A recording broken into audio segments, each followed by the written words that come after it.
Monsieur le Président, mes chers collègues, nous partageons tous la conviction que notre Assemblée n'est pas le lieu de traiter sur le fond des terribles événements qui se déroulent à l'autre bout de notre continent.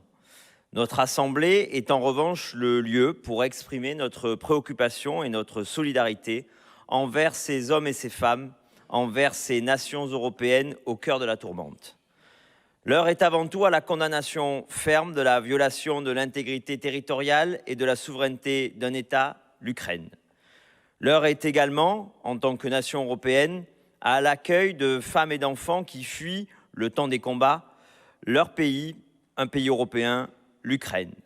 Nous saluons à cet égard les efforts d'autres nations européennes bien plus exposées que nous en cet instant, comme ceux de la nation polonaise.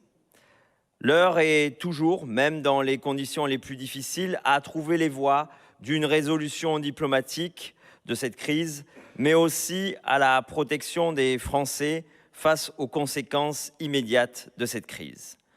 L'heure sera demain, une fois les passions et l'émotion apaisées, à considérer les véritables raisons et responsabilités qui ont mené à cette catastrophe.